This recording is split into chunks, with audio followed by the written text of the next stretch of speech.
अभिवाचनच आहे, पण दृक आविष्कार असं त्याला नाव दिलं आहे. म्हणजे नुसतं अगदी सरळ बसून आम्ही सिरियसली वाचतोय असं नाही आहे.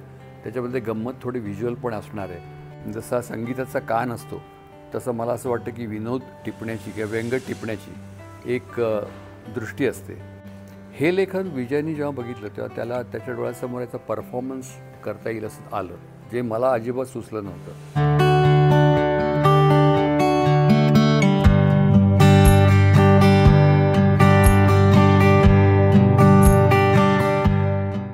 सध्याच्या काळामध्ये थोडंसं आउटडेटेड वाटेल, पण तरीसुद्धा खूप गंमत येईल असं हे पत्रलेखन आहे. पत्रलेखन हल्ली कोणी करत नाही. ईमेल आहे, फेसबुक आहे, इंस्टाग्राम आहे, ट्विटर आहे वगैरे.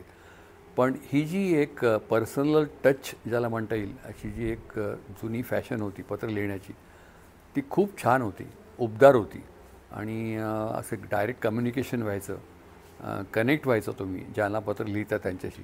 तर ते पुन्हा एकदा तसं तो फॉर्म हाताळावा असं मला वाटलं.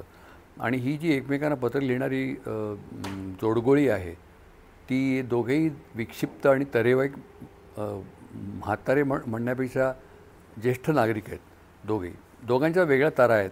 त्यातले माधवराव जो विजय करतो आहे तो त्यातल्या त्या सौम्य प्रकृतीचे आणि आजूबाजूला घडणाऱ्या घटनांमुळे भांबावलेले गांगरलेले असे आहेत, भाबडे आहेत थोडेसे. तात्यासाहेब मी जे करतो आहे कॅरेक्टर ते जरा चळवळे आहेत आणि उचापती करणारे उत्साही असे आहेत. तर ते एकमेकांना स्वतःला आलेले अनुभव, आजूबाजूला घडणाऱ्या घटना यांच्याबद्दलचे आपले रिॲक्शन्स, प्रतिक्रिया कळवतात. आणि याच्यामध्ये व्रात्यपणा आहे. व्रात्यपणा म्हणजे लेखनामध्ये व्रात्यपणा आहे, मिस्किलपणा आहे. तो मला असं वाटतं की लेखकाच्या दृष्टीमधलाच आहे. म्हणजे व्यंग टिपण्याची किंवा विसंगती हेरण्याची, अतिरेक बघण्याची ही जी एक दृष्टी असते, जसा संगीताचा कान असतो तसं मला असं वाटतं की विनोद टिपण्याची किंवा व्यंग टिपण्याची एक दृष्टी असते.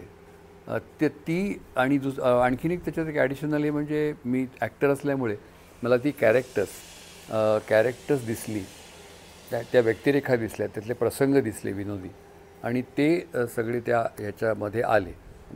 याचा एकदा फॉर्म ठरला की पत्रांचा फॉर्म असावा, तर त्याच्यामध्ये ते बरंच त्याच्यामध्ये थोडक्यात सांगायचं तर ते प्रासंगिक आणि विडंबनात्मक आहे. म्हणजे टॉपिकल आणि सॅटॅरिकल असं आहे. हे लेखन विजयनी जेव्हा बघितलं तेव्हा त्याला त्याच्या डोळ्यासमोर याचा परफॉर्मन्स करता येईल असं आलं, जे मला अजिबात सुचलं नव्हतं. तर विजय म्हणाले की हा परफॉर्मन्स स्टेजवर होऊ शकतो. आणि मग त्याच्या डोक्यात ही कल्पना आली आणि तो स्वतः ॲक्टरही उत्तम असल्यामुळे आम्ही दोघांनी त्या व्यक्तिरेखा करायचं असं त्यांनी ठरवलं. आणि त्याच्यामुळे हे आता आकाराला आलेलं आहे पत्रापत्री. तर त्याला वेगळा प्रकार आहे तो. हे अभिवाचनच आहे, पण दृक आविष्कार असं त्याला नाव दिलं आहे. म्हणजे नुसतं अगदी सरळ बसून आम्ही सिरियसली वाचतोय असं नाही आहे. त्याच्यामध्ये गंमत थोडी व्हिज्युअल पण असणार आहे. आणि या सगळ्या त्यातल्या घटनांमध्ये त्याला एक स्टोरी प्रत्येक पत्राला असते असं मला वाटतं. आणि त्याला एक दृश्यात्मकता आहे, म्हणजे व्हिज्युअल इफेक्ट ह्याचा आहे असं मला वाटतं. तर लेखक म्हणून माझी कामगिरी मी केली. आता ॲक्टर म्हणून ते स्टेजवर कसं प्रेझेंट करता येईल हे बघायला मलासुद्धा गंमत येईल असं मला वाटतं. तर आमच्यासारख्याच प्रेक्षकांनी ते एन्जॉय करावं अशी माझी मनापासून इच्छा आहे. थँक्यू.